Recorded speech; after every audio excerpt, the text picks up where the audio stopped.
The arena hung in space like a metal bowl. Bright lights shone down on a scarred stone floor. Around it, thousands of aliens shouted and stamped, their voices crashing together like a storm. This was a place where living things came to die. A small gate opened on one side of the arena. From the dark tunnel, a tiny figure walked out in chains. It was a human child, thin and barefoot. The chain on their ankles scraped the stone with every step. Metal cuffs dug into their wrists. A dirty gray jumpsuit hung loose on their body. Bright light hit the child, making them blink. A purple bruise marked one cheek. Their eyes were wide with fear, but they did not turn back. The aliens in the nearest rows leaned forward. Some laughed, some pointed, some tapped on the rail with their claws. To them, the child was not a person, only a toy brought out for a show. High above the arena, behind a shielded window, a human man watched. Captain Hayes pushed against glowing energy bands that held his arms and legs. He had faced guns, bombs, and monsters, but this sight cut deeper than any wound. That is a kid, he thought, anger and fear twisting in his chest. They are feeding a kid to the dragon next to him. A tall gray alien guard turned its 4 yellow eyes toward him. "You look upset, human," the guard said, its mouth curling into a smile. "You should be honored. One of your kind will entertain the whole station." Hayes stared back, his jaw tight. "Let the child go," he said. "This is not a fight. This is murder." The guard gave a cold laugh. "This is justice and sport." It replied, "The crowd has paid. The dragon must eat," down on the floor. The child reached the center of the arena. The chains pulled tight and stopped them there. They stood alone in the circle of light, surrounded by metal walls and thousands of eyes.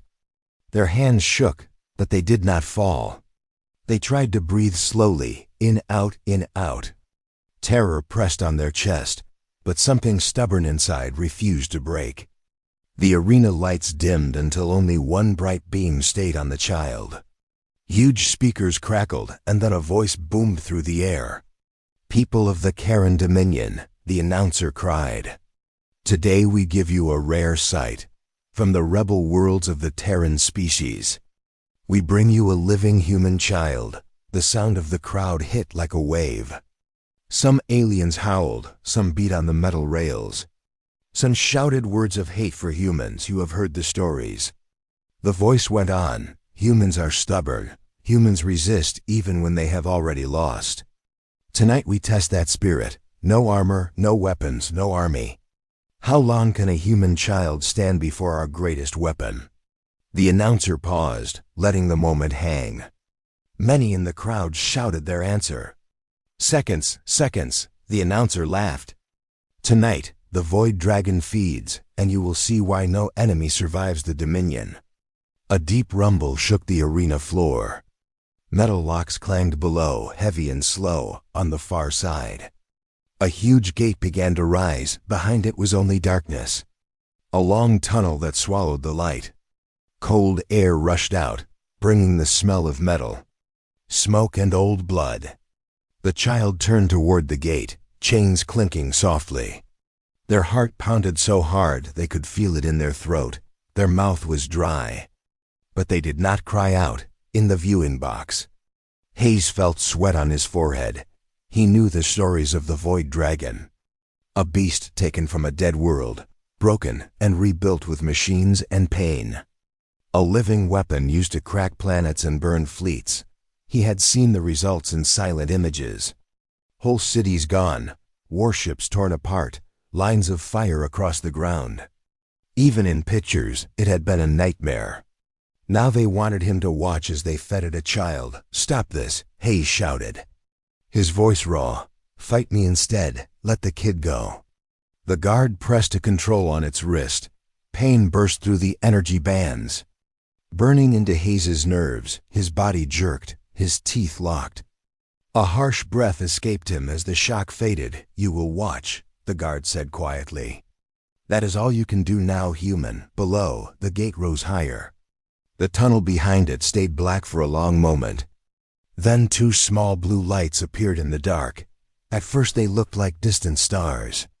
Then they blinked, and everyone knew they were eyes. The noise of the crowd dropped at once. The two blue points moved forward, slow and steady. Faint blue lines spread out from them, drawing the outline of a massive head. The dragon stepped into the light, one claw at a time. Its front legs were covered in black scales crossed with glowing blue veins. Each talon was long and sharp, scratching the stone with a slow grinding sound. Metal bands circled its legs, marked with bright nodes and tight cables. Cables ran up to a thick collar clamped around its neck. Symbols on the collar pulsed with cold blue light. Each step made the arena floor shake. The child felt the vibrations under their bare feet. Like a second heartbeat in the stone, fear wrapped around the child. Thick and heavy, their fingers went numb. Their chest felt tight, every part of their body screamed to run. But there was nowhere to go. They kept their eyes on the dragon. If this was the last thing they ever saw. They refused to look away as the dragon came closer. Something strange brushed the edge of the child's mind. It felt like a whisper far away, almost too soft to notice. Not words, but feeling, raw and sharp. Pain burning, chains, rage. And deep inside it all, something small and lonely. The announcer's voice rang out again. "Behold the void dragon," it shouted. "The pride of the dominion, the end of all who resist." The dragon's head slid fully into the light. 4 blue eyes burned in its skull, deep and cold. Its mouth opened. Rows of white teeth shining like blades. The collar flashed, bright blue. The dragon jerked as if stabbed. Muscles tightening, claws biting into the floor. Then it threw back its head and roared. The sound slammed into the arena like a wave. Wind blasted across the floor, knocking the child to one knee. Dust and tiny stones rose and spun in the air. Hayes felt the roar in his bones. Every nerve in his body shouted at him to flee. But the bands held him still while his heart hammered in his chest. The crowd burst back into wild noise.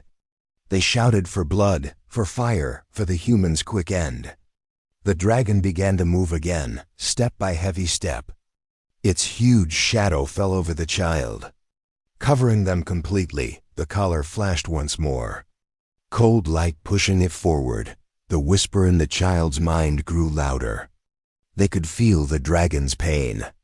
The burn of the collar, the weight of forced commands. The beast did not want this. Not in the tiny space that was still its own, shaking.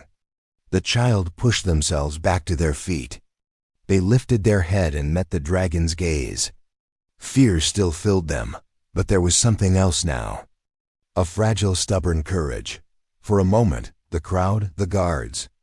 The whole arena seemed to fade. There was only the small human and the vast chained monster. Facing each other in the light, the child's voice trembled. But they spoke, "I know you can hear me." They whispered. The dragon froze, claws inches from the child. Blue light swirling in its eyes high above, the crowd leaned forward. Sure, the kill was seconds away. No one yet saw that something impossible had just begun. The dragon stood over the child now. A mountain of black scale and blue light. From the highest seats, the aliens saw only a tiny human shape under living armor. From the lowest rows, they felt heat roll from the beast with every breath. 4 blue eyes burned in the dragon's skull. Lines of blue light ran under its scales. Pulsing like a slow heartbeat, a thick metal collar gripped its neck. Cables and dark plates spreading over its body. Small metal nodes pushed between scales flashed in a hard, cold rhythm. Every step left a crack in the stone. Its claws were long and curved. Made for war, the crowd was almost silent. No one wanted to draw the beast's eye away from its prey. High above, Captain Hayes watched through shielded glass. He had seen ships explode and cities burn, but nothing felt as cruel as one small child left alone under that monster. He strained against the glowing bands that held him. They did not move. Pain bit into his muscles. The metal did not care. Down below, the child stood in the circle of light. They were shaking, but they still stood. Their breath came in short, hard pulls. The dragon took another step. Its shadow swallowing the child, the collar flashed brighter, forcing control through the beast's body. The dragon's head jerked. Its jaws opened wide. Asterisk teeth shone like white knives. Its breath smelled of smoke and hot metal. A deep growl rolled from its chest and shook dust from the ceiling. Kill, the aliens expected. Kill, the systems ordered. But inside the dragon, under layers of pain, something pushed back. A small point of thought refused to bend. Old rage turned away from the child and toward the collar around its neck. The child felt it as a wave of feeling, no clear words, only flashes. Chains, cold rooms, burning needles. Bright knives, they trembled, yet they did not drop their gaze. Slowly they raised one hand, palm open, a tiny human sign in front of a giant weapon. In the VIP box, an alien officer leaned forward. "Why does it wait?" The officer snapped. "Increase the drive, make it obey." Down in the control pit, thin aliens worked in a rush. Panels lit with streams of symbols. A tech pulled new commands into the collar link. "Pain level is already high," one muttered. "If we push more, we may damage the asset." The officer slammed a fist on the rail. "It disobeys in front of the whole station." It shouted, "Obey or break." New signals shot into the dragon's body. Blue sparks jumped between nodes under its scales. Its muscles locked, then twisted with violent force. The dragon roared again, this time like a scream. Its head snapped down toward the child. Driven by control pulses, Hayes held his breath. His mind wanted to turn away, his eyes refused. If the child had to face this, he would at least bear witness. The roar hit the child like a hard wind. Their hair whipped around their face, their eyes filled with water. Every instinct screamed for them to run. But there was nowhere to go, under the fear. The other feeling pushed up again. Something huge and wounded, reaching without knowing how. The child forced their voice to work. "You are not a monster," they whispered. "You are a prisoner, just like me." The dragon's eyes flared brighter. The collar pushed again, ordering it to strike. Its jaws dropped lower, teeth now a breath from the child's face. Heat washed over the child's skin. They could see their own reflection in the sharp teeth. Tiny and shaking, the world shrank to hot breath and blue light. In the stands, many aliens finally broke the silence. Some smiled, some shouted for blood. They were sure the next second would end the show. Yet in the child's mind, the whisper grew clearer. They saw a flash that was not their memory. The dragon, smaller, trapped in a cage of light. Cut again and again by tools, hurt, alone, no choice. Tears burned the child's eyes. They were not only for themselves now. They were also for the giant creature forced to be a weapon. "It is not your fault," the child said softly. "I know you can hear me." The dragon's head trembled. Its claws scraped harsh grooves in the floor as it fought the command. The collar lights flashed in a wild pattern. In the control pit, warning symbols turned red. "Link unstable," one tech cried. "Nothing resists at this level." Another shouted, "Overload the drive," the officer ordered. "Drown its thoughts. If we lose one beast, we will grow another." More power flooded into the collar. A scream of pain ripped through the dragon's mind and into the child's. They cried out and dropped to one knee, hands on their head. The dragon saw the small form collapse, past metal and orders. Something inside it broke free, not in simple rage, but in a clear, bright refusal. The beast pulled, not against the child, but against the collar. Its neck muscles bulged, its body shook. Blue sparks burst from the nodes, burning black marks into its scales. The child lifted their face again with effort. They raised their hand and placed it on the dragon's snout. Their palm was tiny against the rough, warm scale, warm, soft, alive. The touch slid like a small light through the dragon's mind. For a heartbeat, the pain dimmed. It felt that light and reached for it. Desperate, up above, Hayes saw the impossible picture. A human child with one hand on the nose of the most feared weapon in the Dominion. Not running, not hiding, just standing there. "Do not be afraid." The child whispered, though their body shook, "Please. Do not be what they made you." The dragon's jaws slowly closed, its breath slowed, its eyes never leaving the child's face. The collar still fought to drag its head down. Instead, the dragon chose. It lowered its head the last few inches, not to bite, but to press its snout more firmly into the tiny human hand. Then the great beast moved even closer, very carefully. It nudged the child with the side of its head, a slow, gentle push. As if asking them to step behind its massive body, gasps exploded through the arena. Shock rolled across the stands as thousands of aliens understood. The Void Dragon, pride of their empire, was protecting a human child instead of eating them. Hayes felt his heart slam once in his chest. For the first time since the gate opened, a wild hope rose inside him. Something had just broken that the Dominion did not understand and could not control. The Void Dragon stood like a wall between the child and the sea of aliens. Its black scales were cracked and smoking from the guns, yet it did not step away. Its long tail curved closer on the tiny human like a shield of armor. From the stands the crowd saw something they had never seen before. Their perfect weapon was refusing to kill. In the high box the gray officer stared in shock. The Void Dragon had never hesitated or questioned. It burned ships and crushed tanks. It obeyed every command. But now it stood still and protected a weak human child. "Increase control," the officer shouted at the techs below. "Flood its nerves, break its mind if you must, make it obey." Down in the control pit thin aliens moved with shaking hands. Panels glowed red and warning signs flashed. "We are already at maximum pain," one tech said in fear.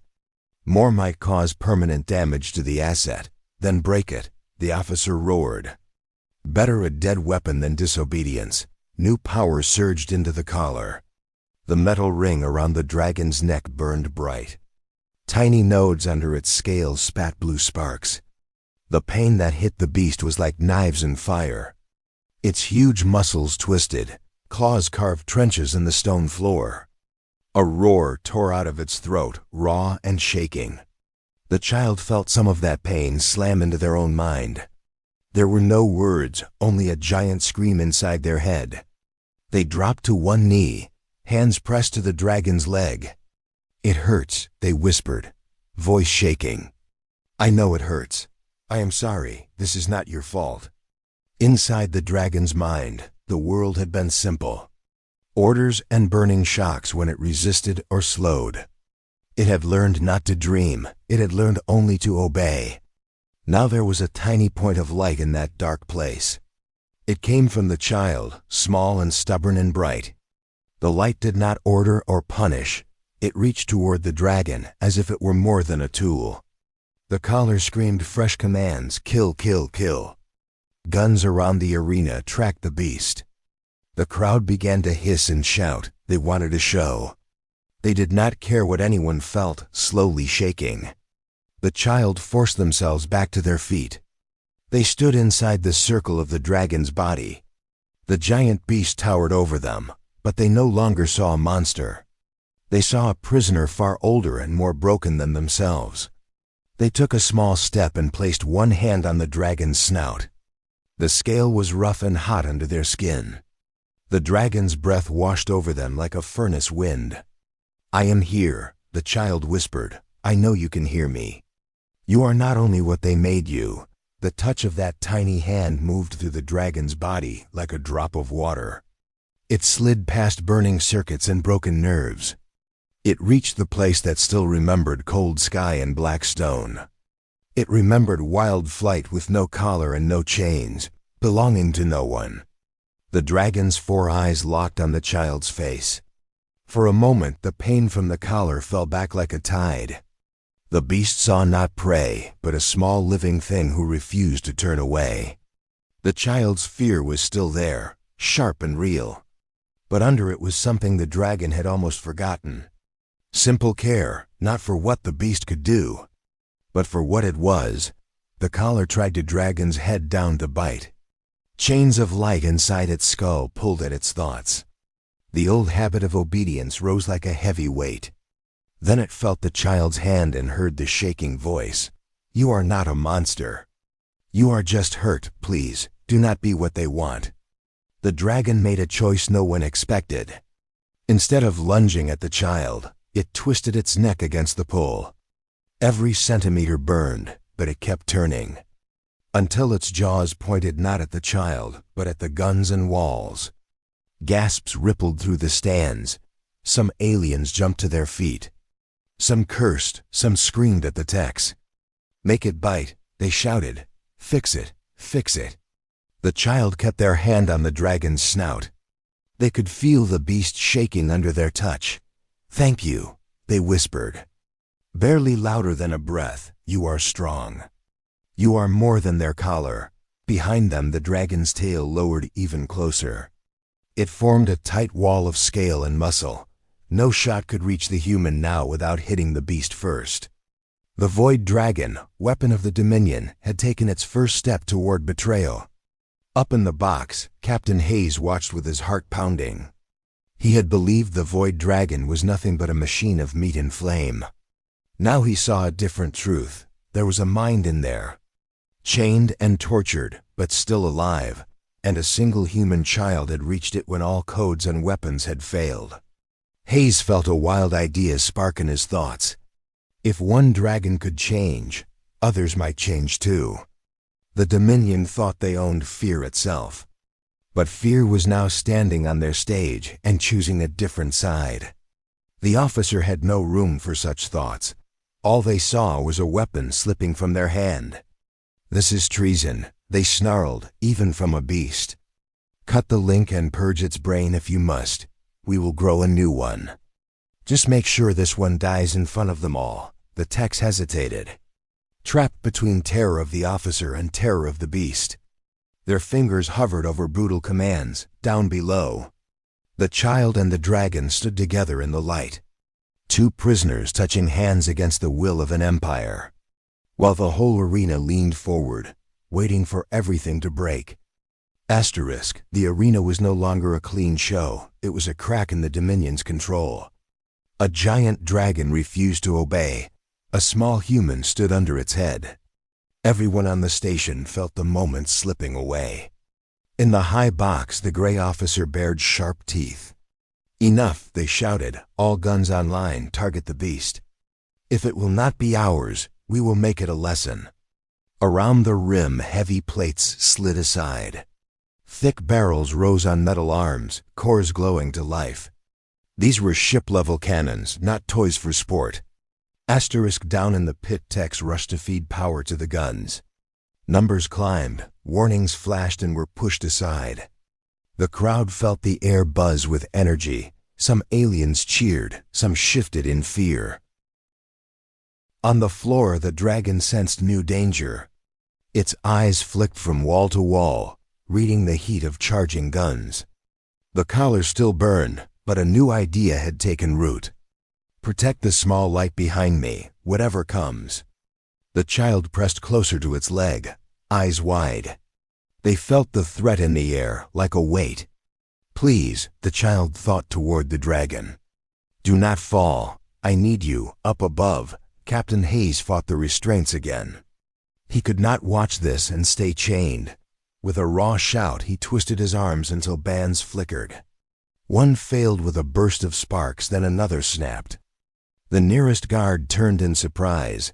Hayes slammed his head into the guard's face. The alien staggered, its weapon slipped. Hayes caught the gun and struck hard. The guard crashed to the floor and did not rise.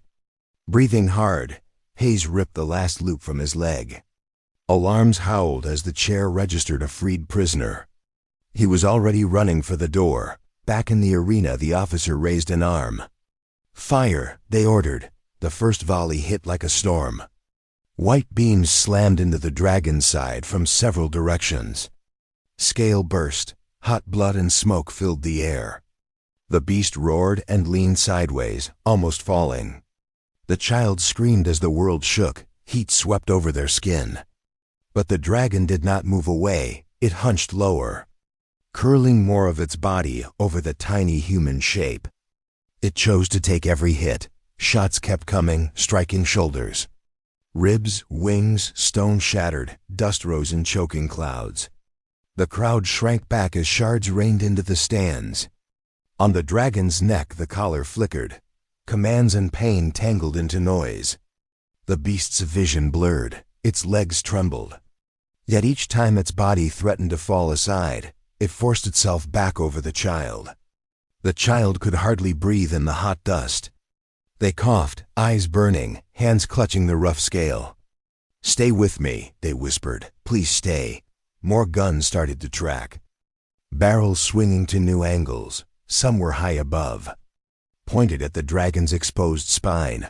One shot through the head could end beast and human in one blast.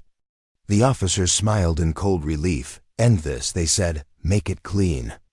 In the side corridors, Hayes ran toward the control levels. Lights strobed red on the walls, sirens shrieked. At one junction, 2 guards rounded the corner. Hayes dropped to a knee and fired short bursts. Blue energy struck armor and threw both aliens back. He kept moving, not stopping to check them. A broken screen on the wall showed the live arena feed. Hayes saw the dragon half hidden in smoke. Gun flashes tore into its back. The child still lay under its chest, still alive. He clenched his jaw and pushed harder down below. One cannon locked on the dragon's head. Its core flared brighter than the others. The dragon turned its gaze toward the light. It knew what was coming. It could not dodge and still cover the child. The child felt the change in the dragon's body. Great muscles tensed in a different way. It was a stance of acceptance. Not attack, no, the child whispered, mind reaching as far as it could. "Do not leave me. Please do not go." The cannon fired. Light lanced downward like a spear. The beam cut through smoke toward the dragon's skull. At the last moment, the beast moved deeper over the child. The blast smashed into the back of its head and neck. Energy rippled along the collar, and the metal burned white. The shock drove the dragon down onto its knees. The arena floor shook with the impact. Smoke rolled over its body, hiding it from sight. The guns began to cycle for another shot. The child was crushed against the stone under a wall of muscle. Their ears rang, their whole body shook. They did not know if the dragon still lived. In the dark under its chest they whispered anyway. "Please be alive. Please still hear me." In the control pit, tech stared at new readings. Collar integrity dropping, one said in a thin voice. Main link disrupted, another added. "We may lose control completely if we keep firing." The officer's eyes flashed with anger and fear. "Then we will drown it with one last strike." They said, "Prepare overload, all guns, all at once." As hands moved toward final commands, a new alarm lit the boards in hard white light. "Unauthorized access," someone muttered. "Someone is inside the system, far above the pit." A human captain shoved open a door. He stepped onto a narrow walkway overlooking the control room. Weapon in one hand, stolen console on his wrist. Captain Hayes had reached the heart of the beast, and he was not there to surrender. Captain Hayes stood on the narrow metal walkway. Below him the control pit burned with light and noise. Techs huddled over consoles, guards shouted into comms. The whole room was a knot of panic. Hayes aimed his stolen weapon at the nearest guard. "Nobody move," he shouted. For a moment the chaos froze. Every eye turned toward the human above them. One gray guard raised a gun. Hayes fired first. Blue energy slammed into the guard's chest and threw them back. The others hesitated, seeing a man with nothing left to lose. "I only need one of you alive," Hayes said, slowly, hands lifted from weapons. Some of the techs slid their chairs back. On his wrist, The stolen console flashed warnings. Collar overload ready, station guns at maximum. One more wrong move could kill the dragon. Hayes forced his hands to stay steady. He scanned the alien symbols on the nearest board. Human intel had trained him on some of this code, enough to break it. He jumped down from the walkway and shoved a tech aside. "You," he snapped at a thin alien with too many eyes. "Sit and do nothing. If you touch a key I do not name. You die first." The tech nodded quickly. In the arena the smoke thinned. The dragon still knelt over the child, scorched scales, burned wings. Blood from deep wounds, but its chest still moved. The child clung to its leg, shaking but alive. Above them the guns pivoted for overload. The collar on the dragon's neck flickered. Its control signal was broken, but not gone. The beast's mind drifted in and out. Through it all, one point stayed steady. The tiny human presence pressed against it like a hand on a wound. "Stay," the child thought. "Please stay with me." In the control room, Hayes dug through commands.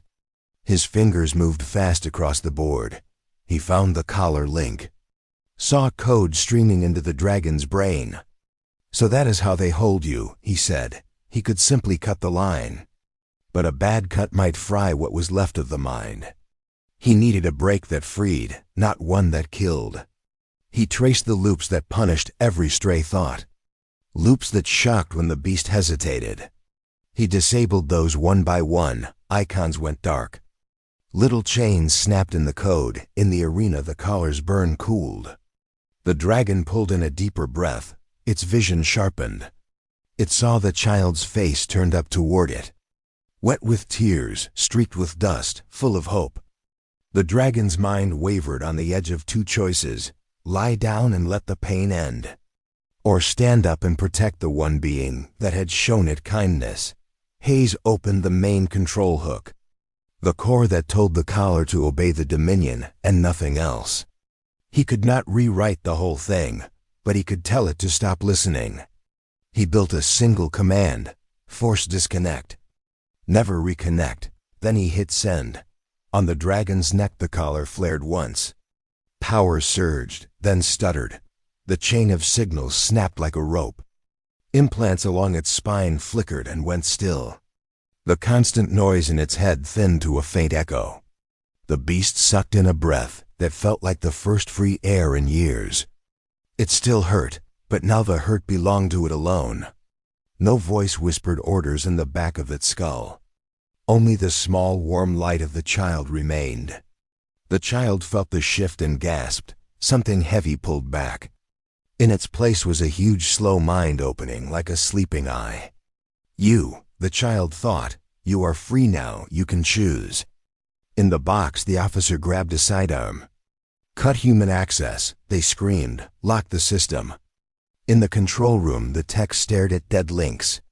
"We cannot," one said. "The collar is offline." Hayes opened another menu tied to the prison decks. Long lists of cells rolled past. He sent a broad command: "Unlock all rebel containment on this station. Elsewhere." Heavy doors slid open. Humans stepped out of tight cells into red light. Other prisoners. Strange shapes and colors, tasted freedom. Some saw the arena feed on wall screens and froze. A human child stood under a dragon that guarded them. On the stone floor, the dragon drew itself up. Slowly, shakily, it rose from its knees. The child staggered with the movement and grabbed a ridge of scale. The beast spread its wings as far as the burns allowed.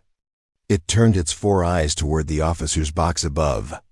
In that gaze there was no obedience left. There was rage and a new hard promise. In the control pit, no one touched the fire controls. They had seen the collar go dark. They had seen locks drop on every prison deck. They knew the station was no longer safe for their kind. Hayes shut down external lockdown commands. No one else would be able to seal the hangar doors. Then he looked up at the main screen. On it he saw the dragon standing despite its wounds. He saw the child pressed against its side. "All units," he shouted into an open channel. This is Captain Hayes of the Terran Forces. If you can hear this, head for the main hangars." His voice echoed through speakers on prison decks and dark halls. The station was no longer just a prison and a show. It was turning into a battlefield. And at the center stood a human child and a freed dragon, side by side. On the arena floor, the freed dragon stood tall again. Its legs shook, wings hung in torn arcs, smoke rose from its wounds. But there was a new weight in the way it held its head. Not the weight of chains, the weight of choice. The child stayed close to its leg. One small hand rested against black scale. They could feel the beast's heartbeat under their palm, slow and stubbornly alive. Around them the crowd struggled between terror and denial. Some aliens shouted that this was a trick. Others pointed at the dead color lights and began to panic. High above, the officer pressed against the glass. They stared down at the dragon with wide yellow eyes. "Shoot it," they screamed into a cum. "I do not care if the collar is dead. Fire every gun." But in the control pit no one moved. The tech sat frozen. The guards glanced at each other and at the open door. They had seen the locks drop and the collars go dark. They did not want to be the ones who woke the dragon's full fury. On the stone floor, the beast tilted its head. It listened to the room like it listened to a wind. It felt the fear from the stands. It felt the small, steady courage of the child at its side. And far in the metal walls, it sensed other minds. New sparks waking as cells opened. The child looked up at the officer's box. Even from far below, they saw the gray uniform and hard lines. That one, the child thought toward the dragon. That one wanted you broken and wanted me dead. The dragon's eyes narrowed. Images rose in its mind now that nothing blocked them. Cold labs, bright knives, that same gray uniform behind glass. Years of pain with that face watching. The beast's lips pulled back from long teeth in a slow snarl. It spread its wings as far as it could. Then it folded them tight, bent its legs, and jumped. The leap shook the arena. Claws tore gouges in the stone. The dragon's body rose toward the box.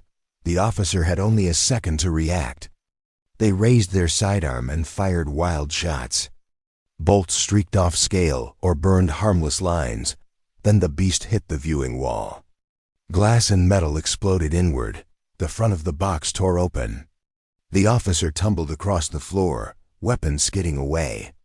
One massive claw punched through the wreckage and pinned them to the deck. The dragon's weight cracked floor plates. Its head lowered, 4 eyes burning with hate.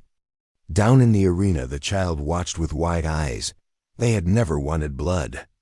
But they could not feel sorry for the one who had smiled at their fear. They sent a single quiet thought. Do not let them hurt anyone like that again. The dragon's jaws opened. For a moment, it considered crushing the enemy who had designed its chains. Then a different idea came from the human mind at its side. Soft but firm, do not be what they made you even now. The beast closed its mouth without biting. Instead, it slammed its free claw down beside the officer's head. Stone cracked in a spiderweb pattern. A warning cut into the deck. It leaned close and let out a roar not of mindless rage, but of promise. If you ever chain me again. Remember this sound. Every alien in the ruined box shrank back. They felt the meaning in their bones. The dragon lifted its claw and turned away. It was done with that piece of its past. Its gaze swept over the arena, searching, not for an enemy this time, for a path. In the stands, some aliens threw down weapons and raised empty hands. Others fled for the exits, only to find them jammed open. Locks unlocked by Hayes's commands hung half-broken. The system that had held others now refused to obey its makers. On the screens around the stadium, new feeds appeared, prison corridors full of freed captives. Groups ran toward the hangars, some carried stolen guns. Some supported wounded friends. The child felt the dragon's question in their mind. Where do we go? To my people, the child thought. We need ships, we need to leave. The dragon pictured ships and remembered being carried in one. Bound in a crate of light, the memory tasted like ash. But beside it, the child's hope glowed warm. The beast made its choice. It leapt back down from the ruined box. Its body hit the arena floor hard. Stone broke under its weight. The child hurried to its side as it lowered itself. It bent one leg and dropped its shoulder. The meaning was simple: climb. The child scrambled up the rough side of the dragon's neck. Hands grabbed ridges of scale. They reached the broad space between its shoulders. They pressed themselves flat and clung. The dragon felt the small weight settle on its back. It spread its damaged wings for balance and turned toward the nearest exit. Security doors tried to slam down ahead of it. With a swipe it tore them free. Metal screamed and flew. From the control pit, Hayes watched on the main screen. He saw a freed dragon carrying the human child toward the halls. For a second he forgot to breathe. He opened to come again. To all freed prisoners, he called. The big one in the arena is on our side. If you see a dragon, do not shoot.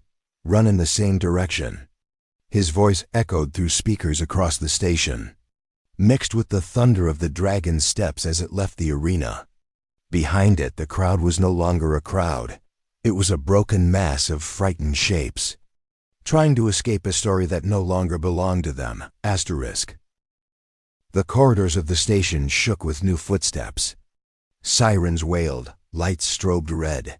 Smoke drifted through the air like low fog. Under it all came a deep, steady rhythm, the pounding of a dragon's feet. The beast moved through the wide cargo halls with the child on its back. Each stride cracked tiles and rattled panels. Security doors tried to drop in front of it. One swipe of a claw ripped them free. Metal screamed and flew aside. The child clung to the rough scales between its shoulders. Every impact jolted through their body, but fear was cut with sharp hope. They were not being dragged to a cage now. They were riding a creature the Dominion had believed it owned. Behind and ahead of them, prisoners ran. Some were humans in torn uniforms. Some were tall or small or scaled or furred. All had wide eyes and tight jaws. At one junction, a squad of gray guards rounded a corner. They raised rifles, then froze. The dragon's head swung toward them, 4 blue eyes burning.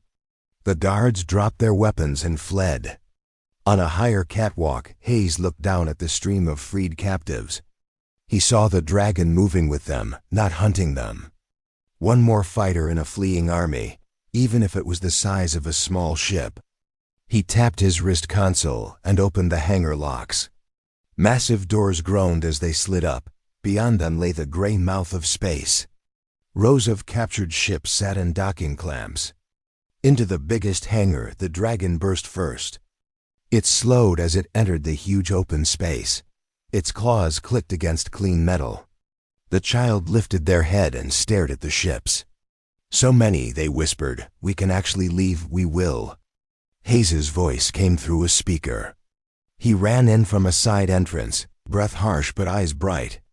He raised an arm to the dragon and the child. Over here. Big guy, over here.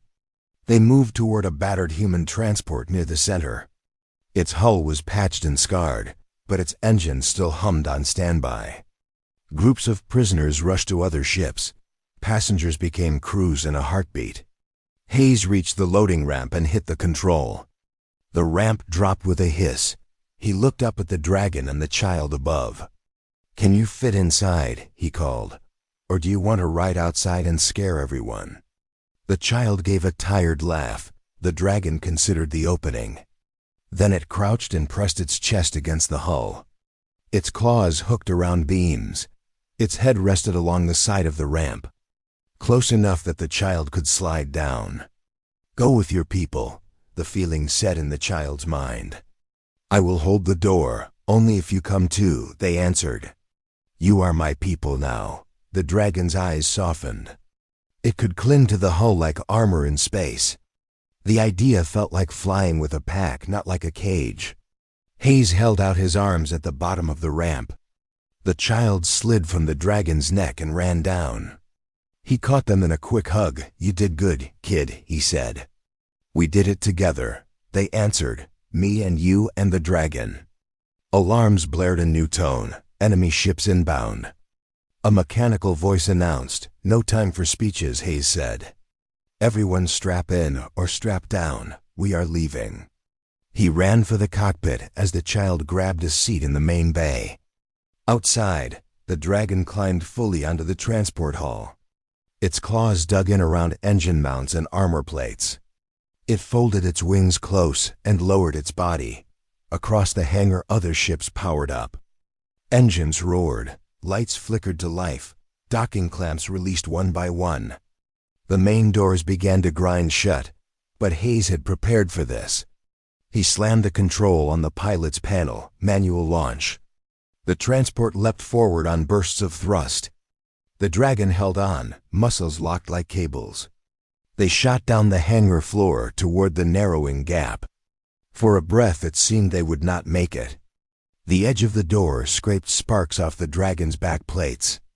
Then they burst into open space. Stars filled the viewport. Behind them the station glowed with fire and flickering lights. Tiny specks poured out after them as other stolen ships cleared the hangar. On the hull, the dragon lifted its head.